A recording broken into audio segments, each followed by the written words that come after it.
Welcome to Meet the Author, where you can join in on insightful conversations with best-selling and award-winning indie published authors. Your hosts today are Rob and Joan, who themselves are indie published authors, book publicists, and paranormal investigators with Tampa Bay Spirits, based in Tampa Bay, Florida. Thanks for dropping by. And now, on with the show. Hi, I'm Rob. And I'm Joan.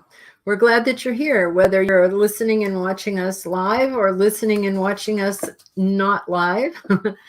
We're so happy to be here. We want to remind you again today that is a pre-recorded show. Even though you're watching it live, it's still pre-recorded. And we miss your questions and comments. As always, like, follow, share. We have a great show for you today. Yes, we do. And just a reminder, we have a store now, right? Yeah. And one of our newer items that we have in the store, one of many new designs, is Keep On Reading. And it's kind of designed after the Keep On Truckin' from the 60s, but a little more hip, I think, than that. But at any rate, drop by the store at indiebooksource.com and check out all the reading-themed items that we have there. Tonight we want to welcome LIESE Sherwood FABRE, multi-genre author, but she's got a lot of interesting work to talk about. So we're going to bring her in right now. Hello, LIESE. Hi. How are you? Good. We're really good, Lisa. How are you doing? I'm doing okay. How's the Tampa Bay? How's the weather there? We're finally getting some cool weather. Finally. Oh, It's been above average. We have a lot of rain. Not rain. We have a lot of wind today. We do Yesterday also. and today. We do too, and it isn't going to barely make 80 today. Which is really cool for us. Which is cool. Need a jacket. I wore jeans out today when we took our walk, which I haven't done in a long time. I Where live do you in Texas, live? so I know. You're in I Texas. live Okay. in North Texas. Yeah, so I know hot. There you go. You know, humid, but I know hot. There you go. Uh-huh. There you go. Yep. Yeah. And there's our dog. There's our dog piping up there, making herself known. I know I would like to ask you a question. Sure. How did you get interested in writing? And was it your first thing that you did, or did you have another career and then you decided to write? Or Sure. Well, I always knew I was destined to be a writer when I was in the second grade and got an A+ on a story I wrote about Dick, Jane, and Sally's ruined picnic. I've always enjoyed writing. I can remember in high school, even the Scholastic magazine. I'm sure you probably remember those from your days. Scholastic magazine used to have a student writing contest, and I would enter, even though I hadn't written anything for school. I would still enter. I never won, and I learned a lot about word count back then. I had no idea what word count was, but I had my little sister count every word in my stories. I didn't know that you could basically estimate the words by knowing that 250 words to a typewritten page. yes. My my little sister, she was so good. She counted out 10 words and made a mark, counted out 10 words and made a mark. And I'd add them up, all those 10 word pieces together. God bless her. I have a PhD in sociology, and I worked for more than 30 years with the federal government. I worked in a couple of different agencies. I worked at Health and Human Services. I worked at the Census Bureau. I worked at the Foreign Assistance arm of the U.S. government, which is the Agency for International Development, and got to live in a few different countries. And when we were living in Mexico, I got a copy of Isaac Asimov's magazine. And that was the first time I'd really written anything in years, since probably high school or college. And I thought, I read some and I thought, I have a story. I have an idea for a story. And I sat down and typed out a story. And back then we really didn't have computers like we have nowadays. I had a little Apple that my husband had gotten because it was a little more portable than those big IBM computers. And I mean, you had to save it on a floppy disk. There wasn't even, there was no memory in those computers. And I wrote it and I sent it off and almost immediately got a rejection. And that was okay. It taught me a couple of things. One is I needed to study more about what I was doing. And but even more important, I learned that I could do it. I could write a story. And I had young children at that point. So we would get home, I would put them to bed, and then I would write after they were in bed. And so I learned a lot from that. And then my husband was given an assignment. He's an international consultant, and he was given an assignment in Russia. This was shortly after the fall of the Soviet Union. And so I joined him in Russia, and that was, we were there for 5 years. And that was where I really started writing seriously. I finished one novel and I started a second based on something that I heard about in Russia. Interesting. Yeah, it was that the Iranians were recruiting Russian scientists who had lost their jobs with the fall of the Soviet Union, and they were recruiting these scientists. And I wanted to figure out how why a scientist would accept a position like that.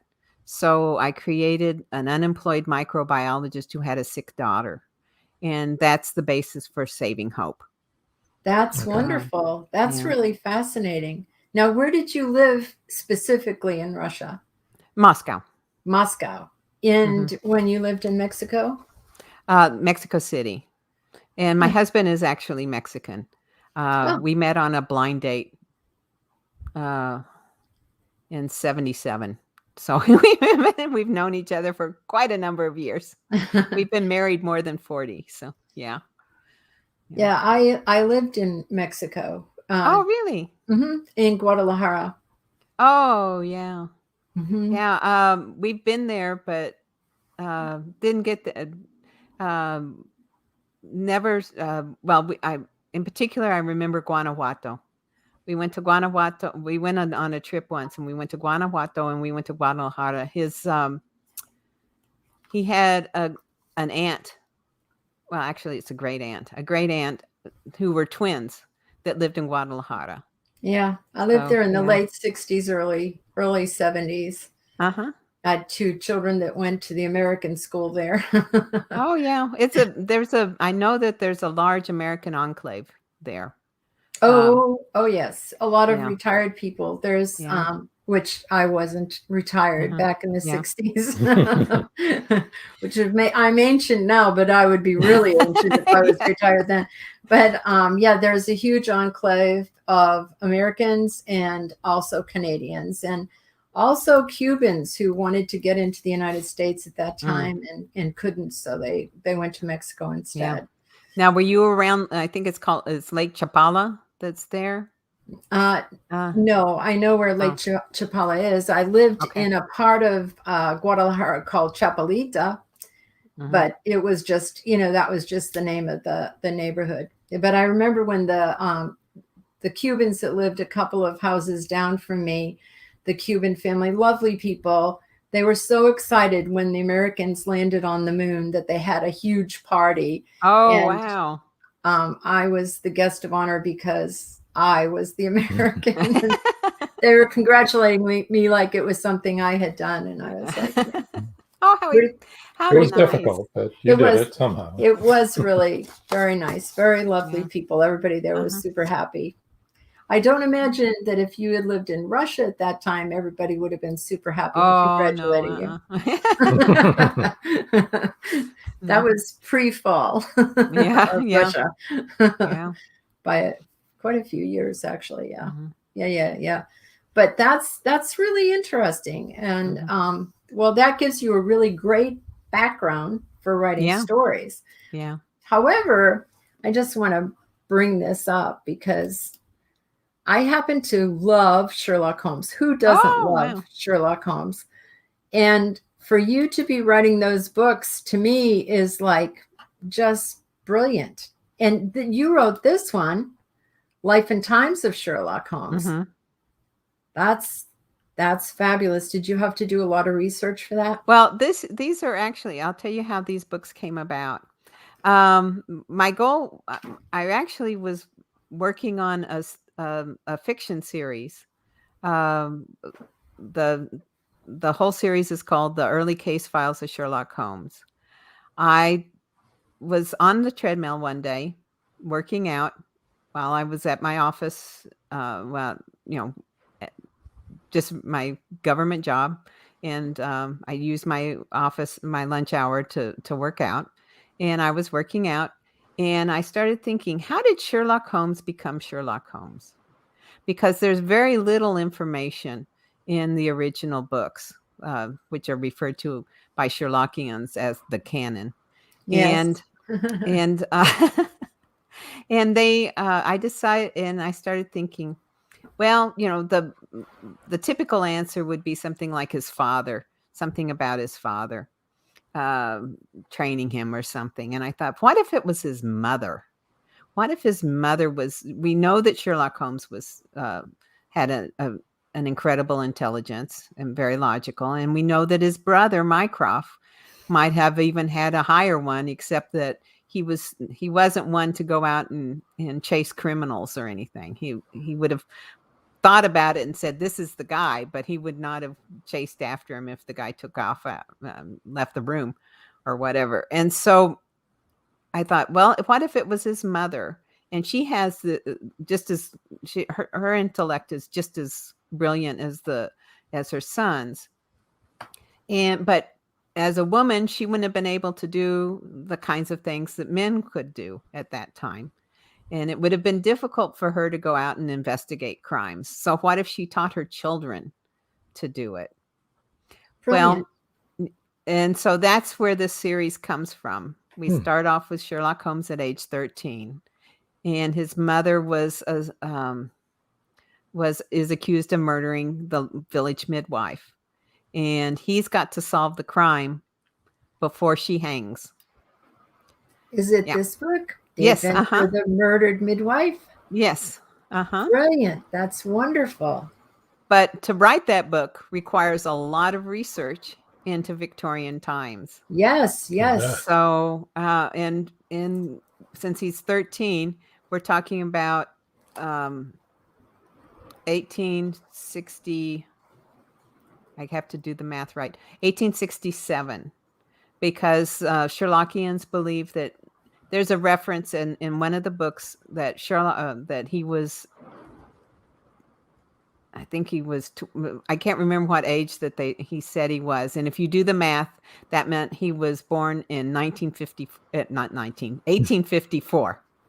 Okay. And so he would have been, to be at 13, he would have been, that would have been 1867. So I pulled the clues that I could find from the original canon. There aren't a great deal, but he says his ancestors were country squires. And we know that he had a brother named Mycroft, and there's a reference that that suggests that his father's name was Siger, Siger, and we don't have any clue. And that his grandmother was the sister of Vernet, and Vernet is a French portraitist. He makes a reference to having art in his blood, and so with those clues, you can figure out a lot. But I needed to do a lot of research, like what in the world was a country squire and things like that. And so I started the research, and I thought, this a lot of this research would be good for other people as well. There are other Mhm. people that would be interested in Victorian times and Sherlock Holmes. Right. And so and the Sherlockians are extremely organized. Are you familiar with the Baker Street Irregulars? Yes. Yeah. Okay. That's the mothership. That's the organization that was formed in the 1940s. Uh-huh. And then there are local chapters or scions throughout the country and the world, and they can be recognized by the Baker Street Irregulars, the main organization. And so I started writing to all the scions that I could find that had newsletters, because one of the things I thought is I've been in other organizations, and to me, one of the things that's always difficult is finding content for your newsletter. Sometimes, you have to beg somebody, please write an article or Right. write Right. something up. And so I thought, what if I handed them each month a short essay about something about the Victorian times that's mentioned in the canon. And so that was I wrote to a number of them, and at one point, a few of them have gone by the wayside for different reasons. But they go all over the world. I send out an essay each month. But not everybody is in a scion. Not everybody gets a newsletter. So I decided, well, I'm going to put these essays together into little books. And they are little, because my essays aren't very long. They're between 500 to 800 words, just a few pages. And so is that this is one. This is the first volume. And then this? And then you have two more volumes. 1, 2, and 3. Yeah. Okay. Yeah. The blue one also includes an article that I wrote for the Baker Street Journal, which is the Baker Street Irregulars journal or official publication. And and that one is on the villainesses in the canon. There are 14 women, and I do an examination of what kinds of villainesses they were. So and that's included in the blue one. Was that well received? I mean, did they love all those essays? I bet they did. I'm sure they did. I'm still selling. Yeah. I mean, the newsletters are very happy to get them. I bet. And I tried to, I'm a sociologist. I have a PhD in sociology. I try not to do shoddy research. I try to do, they're all footnoted, and I try to, show a little bit of humor as well. Yeah. I love research that has citations. I love it. Yeah. Yes. I like to do research too. So when I read a book that has so much, yes. Yeah. Yep. Well, I do believe I'll have to admit, originally I did a lot of Wikipedia, the first couple essays. I quit that. Yeah, Go ahead and get a drink of water. Yeah. We will wait. I do that when I talk a lot too, Lisa. So well, I told you about all the wind. It stirred up a lot of dust and pollen and everything. It does that. So, yeah. It's terrible, isn't it? Well, that's really fascinating. I mean, that's really, I love that. So when you did this, The Adventure of the Murdered Midwife, we find Sherlock is now 13 years old. His mother is accused of murder, and he has to find out who actually murdered the midwife. We know he's brilliant. So we see him for the first time actually using that great brain of his. Yeah. with some, excuse me. Sure. With some direction from his mother, where possible. I'm sure a lot of direction from his mother. He was only 13, though. Most 13-year-olds think that they're old enough to do just about anything. And Where did you set that? Where in the country? Because he was from a street squire. I'll be honest. Uh-huh. I don't know. Okay, so it was just generalized. Over there somewhere. Just in Yeah. the country. Okay. Someplace far enough that you have to take a train to get to London. All right. There you go. Okay. Good. And my greatest fear is getting it wrong. Yeah. So Yeah, I understand. I would say it's in the southern part of the country, but Yeah. Probably not very far east. no. No. Not very far anyway. Well, okay. So then that brings us to, nope, that's your third book, right? No, that's the second. That's second. That is the second. Okay. The Adventure of the Murdered Gypsy. How old is he now in this book? He's still 13, but he turns 14 at the end of the book. This one takes place at Christmas. Okay. So Awesome. it takes just a year to read it? No. Oh. That's really cool. Mm-hmm. And this one is a few months later at spring holiday in London. So he's still 14. In this one, somebody that Mycroft knows floats to shore on the Thames just after the Oxford Cambridge boat race, which happens to occur over the spring holidays. We'll assume the person was dead, not just floating. Okay. No, he was dead. And there's a concern that it's a suicide. Now, he is a nobleman, and if he were to be, according to what I've read, if a nobleman anybody who commits suicide, all assets return to the government or return to the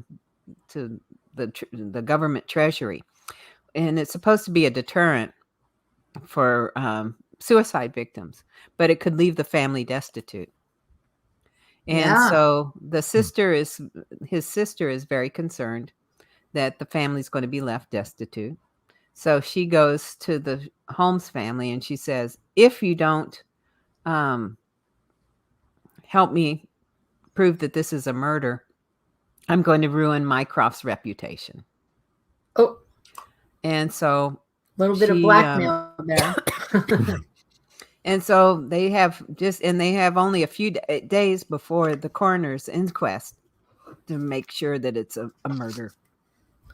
That's really well thought out. I really like that.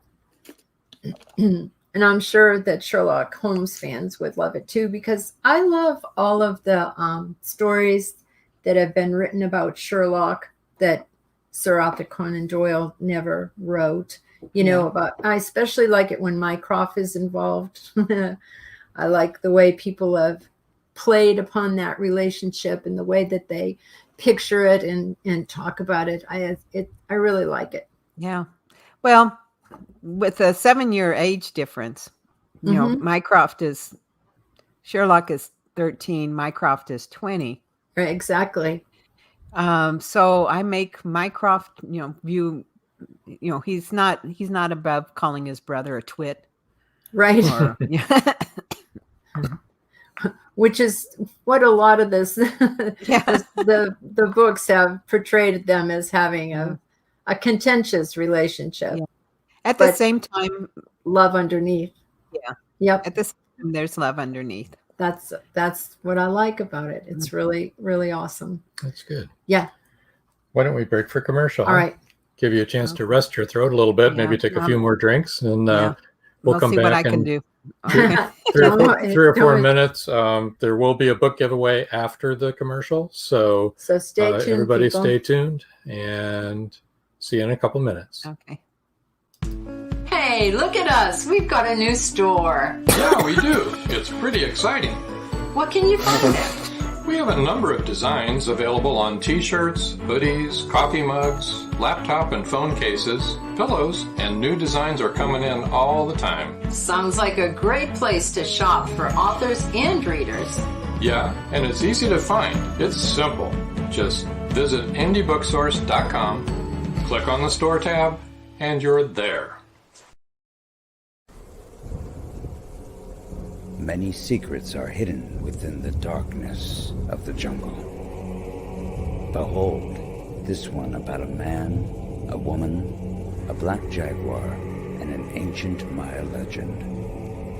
Two Faces of the Jaguar is a novel by George Dismukes that will take you deep into the jungle and capture your imagination until the last word. Two Faces of the Jaguar is book one of a trilogy. Two Faces of the Jaguar, where only the adventurous dare to read. Two Faces of the Jaguar, The Lost City, and The Jaguar's Quest are available on Amazon.com, Barnes & Noble, and many other bookseller websites. Two Faces of the Jaguar, the book people are talking about. Get your copy today.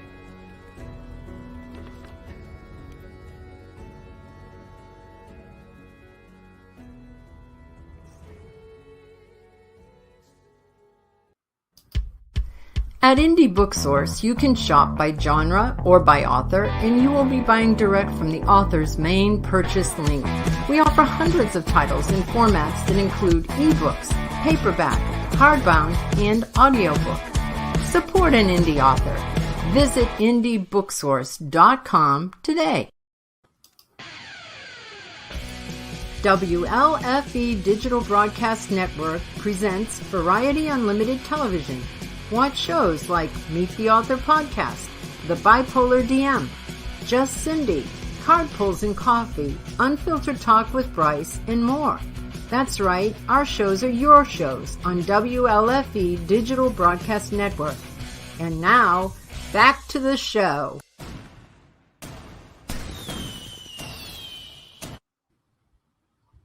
Welcome back. Welcome back. I'll see how my cough does now. Okay, well, let's talk about your book giveaway first here. Okay. Get that out of the way. The first 3 people to email Lisa at lisasherwoodfabre.com will win an ebook copy of The Adventure of the Murdered Midwife. Yes, and we just heard what that book was about. Mhm. Sounds fascinating. And anyone that loves Sherlock Holmes, and who doesn't love Sherlock Holmes? I mean, I love Seriously. him. Where else We'll can want it. Where else can the audience find Lisa? Oh, that was a good, really good. All right, here's some places where you can reach Lisa. Her website is www.liesesherwoodfabre.com.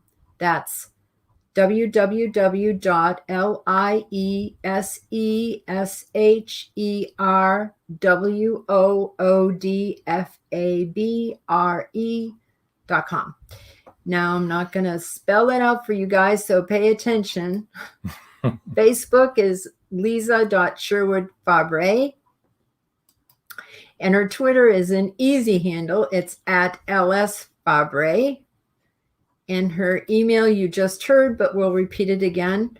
It's Lisa at lisasherwoodfabre.com. And go there now if you want to win a copy of that book. And also, there you can sign up for my newsletter, and you get a free short story.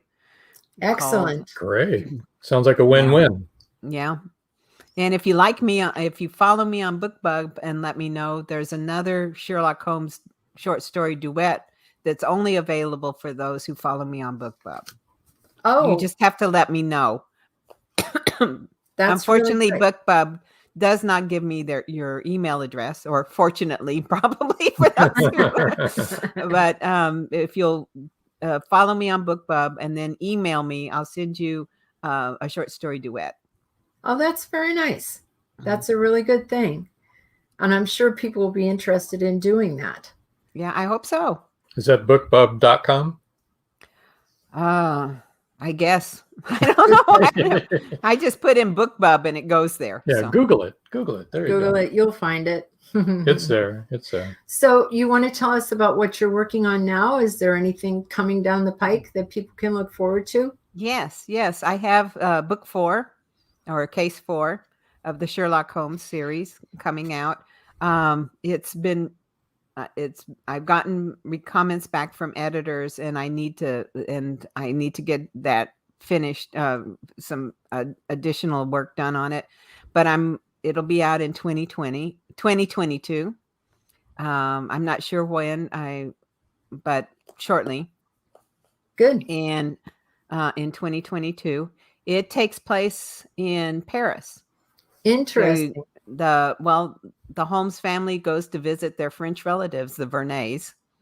They're in Paris, and we find out that the connection to the Verneys is through his mother.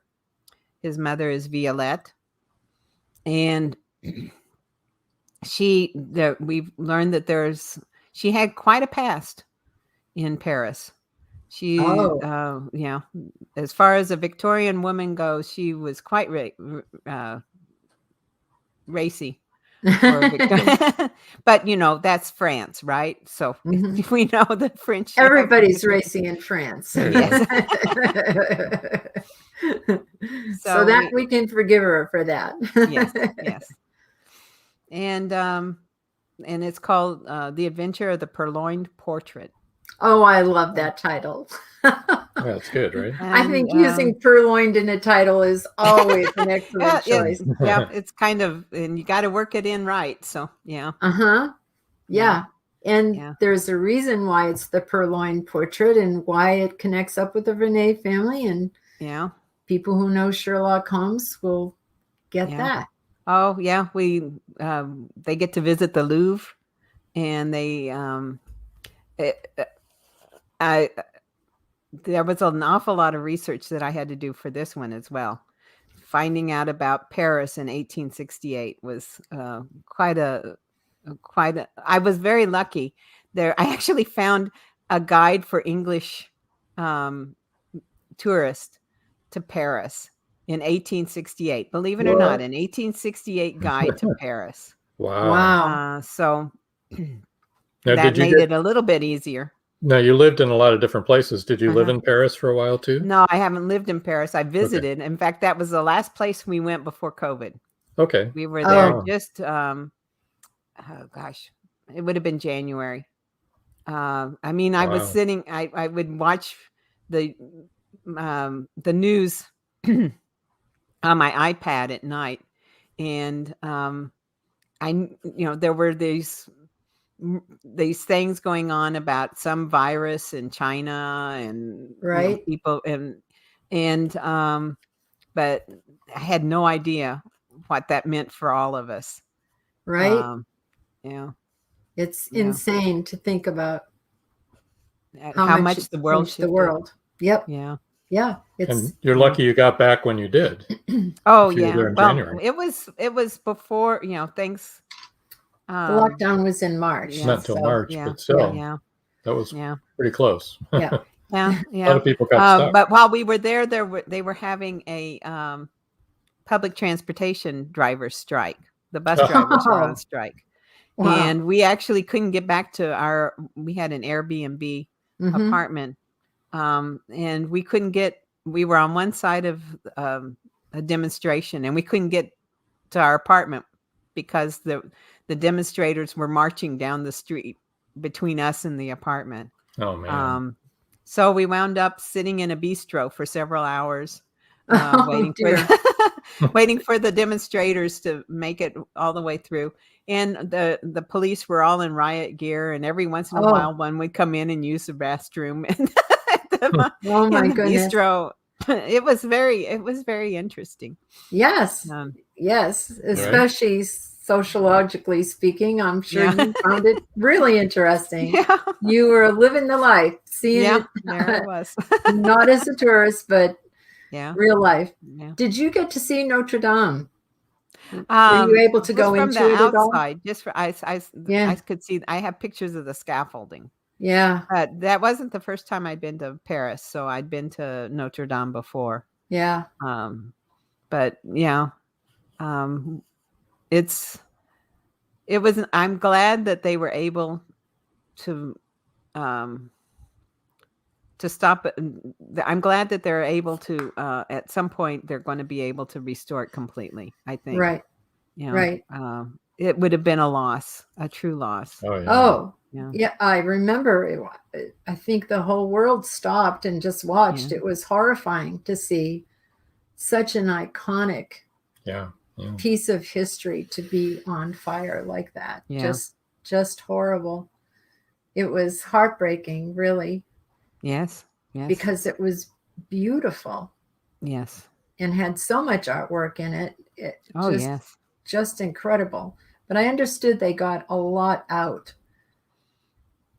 I hadn't heard that, but that's good to know. Yeah. Yeah, Yeah. I heard that they got a lot out.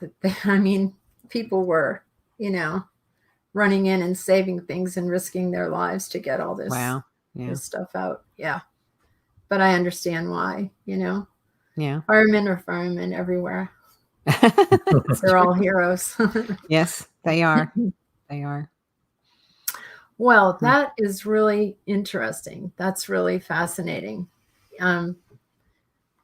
It's funny to think about pre-COVID because everything has changed so much Yes. now. It's like we have a little dog, as some of you may have heard her barking a little while ago, and we had to take her into the emergency vet around 5 o'clock this morning. She was in a great deal of pain, and we had to call 3 different emergency veterinarians before we were able to get into one. And the veterinarian that we saw said that they're having trouble staffing. Then a lot of veterinary clinics have shut down because they can't staff because of COVID. And I said, because of COVID? And she said, I know it sounds weird, but she said, I think it's because of all the stress that people are going through. That the veterinarians, if they're women, are staying home with their children, and if the techs are women, they're staying home with their children. We're seeing a lot of that happening around the country. So yeah, I can't wrap my mind around about how much it's changed. Yeah. Yeah. So And many. family- Yeah, I think families it's going to be. I think it's going to be a different world. I think we're going to everybody is going to talk about pre-COVID and post-COVID. My husband one day was saying, you talk about the millennials or you talk about the baby boomers, and what do you think this generation is? And I said, COVID. He says, oh yeah, that's it. COVID generation. yeah. Oh, that's awful. Well, but I mean, it's going to define it. It defines so much about their world. Yeah. When you think about school, my husband keeps saying, I don't understand this thing about the concern about kids not learning as much because learning remotely and things like that. He says, that's the way I like it the best. And I said, well, I can understand you, but I'm watching our grandchildren and and I had a granddaughter who was sick and was taking some course doing school remotely for like about a week. And not just her. I mean, I was like standing over her, making sure that she was paying attention and stuff. But there was this one, the teacher was saying to somebody else who was on remote, saying, you've got to turn your video back on. If you don't turn your video back on, I'm going to have to mark you absent because I don't know that you're paying attention.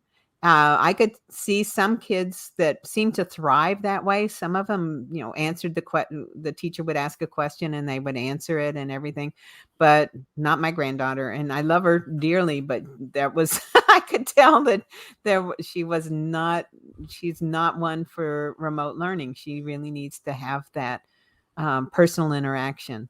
Yeah, Yeah. she wasn't Can't get online. engaged. Yeah. Yeah, No. that's interesting. Yeah. We homeschooled our 2 youngest children. We have 6. We homeschooled Oh, our wow. 2 youngest, and almost all of our grandchildren, and we have 14 of them, were homeschooled.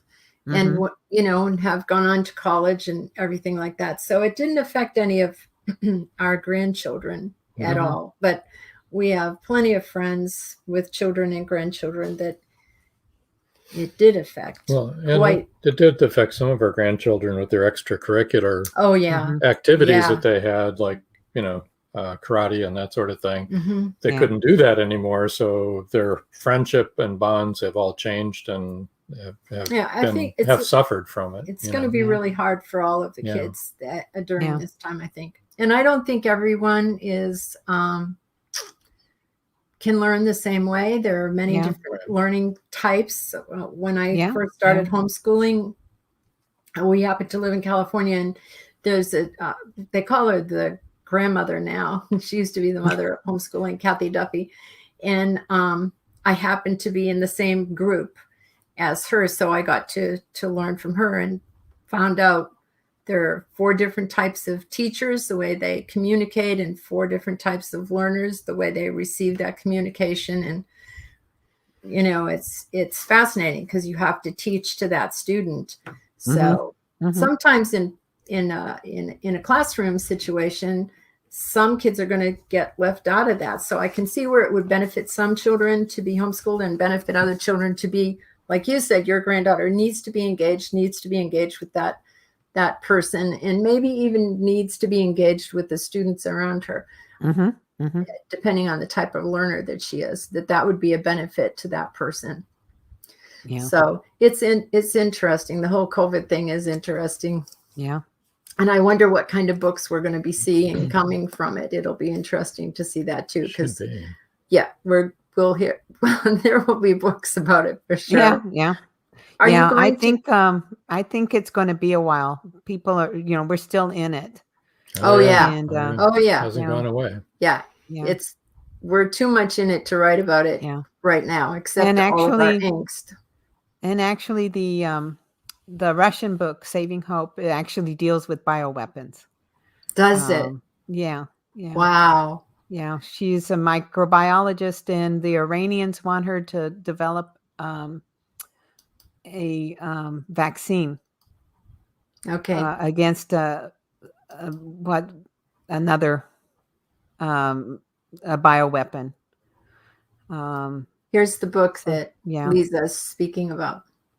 Saving Hope. And she's willing to consider going to Iran and working on the bioweapons program that they have there because of her daughter who is sick. Her daughter is Hope, Nadezhda. Oh, my goodness. So Saving Hope is, and she stumbles onto a plan to export a bioweapon to Iran. And that's where she comes. That's where she has to decide, am I going to save my daughter or the world? Wow. So was that, did you say that was your first book? Yeah, that was the first published. It wasn't the first one I wrote. The first one I wrote is under my bed. Well, metaphorically, it's not, we don't do that anymore, but actually that one actually was printed out and sent out to people. That's how long I've been working on this. In this career, that I actually used to have to mail out manuscripts. Yeah, and, I remember that. I was going through something and I found still have some manuscript boxes that I had bought sometime. That I don't know what I'm going to do with them now. They're not. Nobody needs it. Nobody ships them. They're artifacts.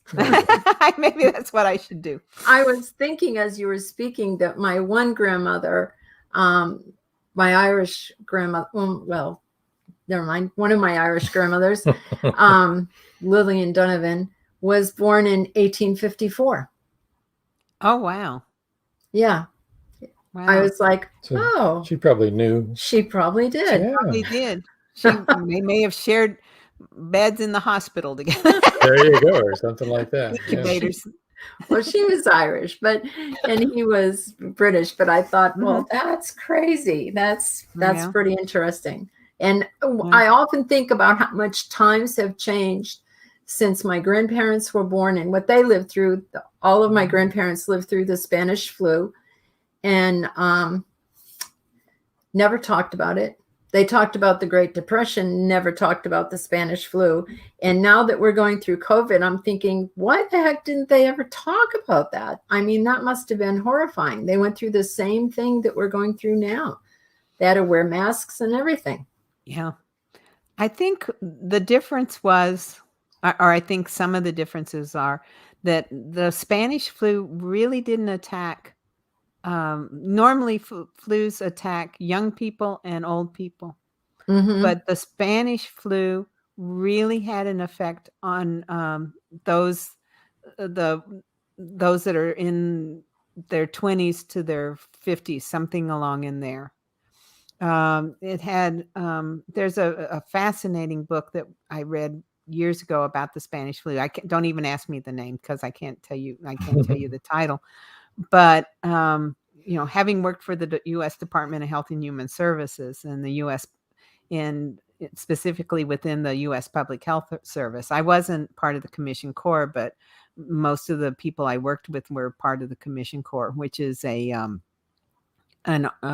uniform branch of the U.S. government, uniform branch of the military. They dress like the Navy. Their uniforms look like those for the Navy. And you read about what the U.S. Public Health Service was involved with and what they were doing. Then the epidemic actually brought Johns Hopkins University into the forefront. They were one of the ones that really were involved in the epidemic and identifying people. A lot of this was passed around because of the military. We were still in World War I, and they had soldiers that would get sick, and they would ship them to different bases and stuff, and then overseas. And that was actually where a lot of it came across. A lot of it was spread that way as well. Yeah, my grandfather I'm not fought. surprised that. Oh, go ahead. I was going to say my grandfather fought in World War I, and he was in France. But I don't think he ever. I know he didn't get the Spanish flu. So, but I can see where that could happen. Yeah, where you could bring it back. It's fascinating. It really is. When you think of when you said what Sherlock Holmes' age would be, and I know what my grandparents saw, they went from gas lights to electric lights, to no telephones, to telephones, to no planes, to jets, and even, well, my grandparents were long-lived, so they even got to see computers. But that's amazing. That's an amazing amount of time, that those last 100+ years. Right. Yeah. We've done great leaps. Yeah. Yeah. And a lot of that I discuss in those little essays in Life and Times of Sherlock Holmes. Because it's fascinating, right? Yeah. Yeah. It is. It's just fascinating. I have to say I tried not to make them dry. Right. I tried to make little tidbits that people can, lots of trivia. And I try to bring it sometimes all the way up to present day, bringing in research that's been done more recently and things like that. Yeah. This is what we're talking about. Yeah. So we have just a few more minutes left. Sure. Let me put you on the spot. Oh, dear. Sure. What kind of advice would you give? There's a lot of wannabe authors out there, budding new authors just trying to get started and running into all sorts of problems. What kind of advice in just a couple of minutes would you be able to give them, or words of encouragement? Yeah. First of all, I was there once. And like I said, I've got that one manuscript that's metaphorically under my bed. I think the things that is learning about your craft and there are lots of ways of doing it. For myself, one of the things that was most important was taking creative writing courses through the junior college. and you can take at that school, at our community college, you could take them either for credit or non-credit. Yep. And sometimes like the non-credit part would be full, and I take it for credit. I mean, I took it. I can't tell you. They offered short story. They offered novel, and the only one I never took was memoirs, because I just wasn't interested in writing a memoir. But they rotated, and so I went several years taking those classes. Probably a lot of people can do that. Yeah. I'm sorry. A lot of people could do it online now.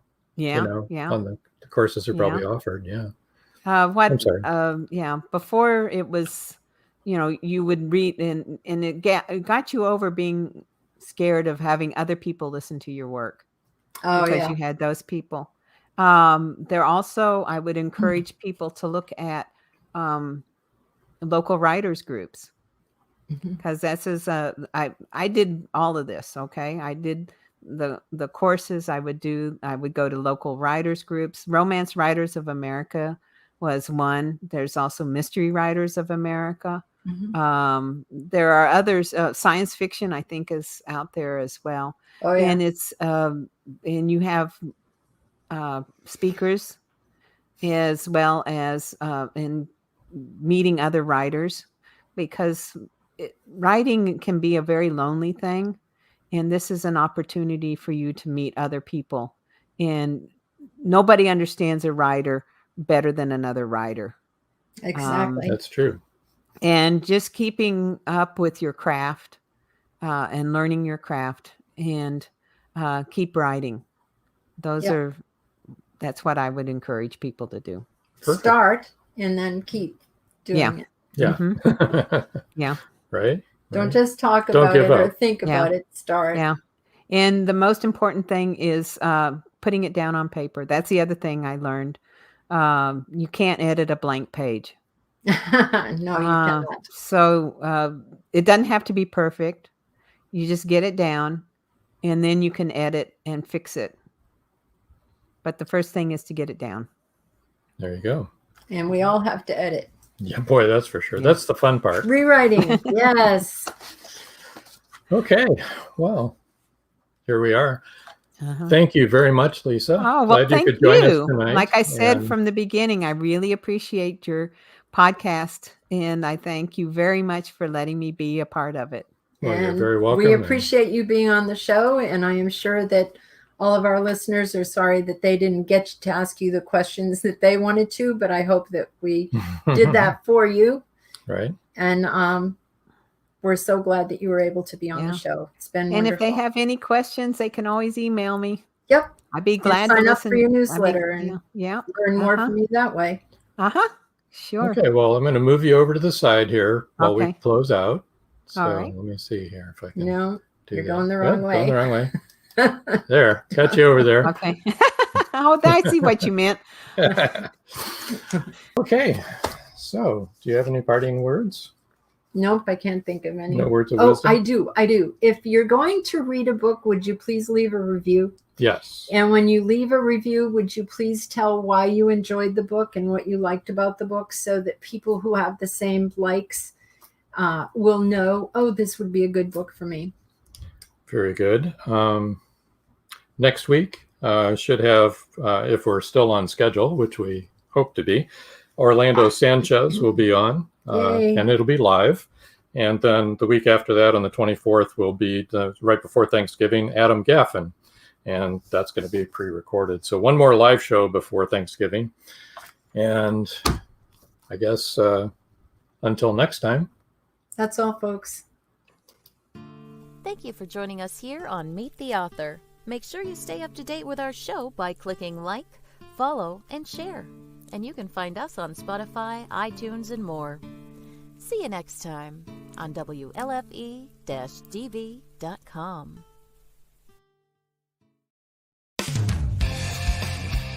You've been listening to WLFE-DB.com, where our shows are your shows.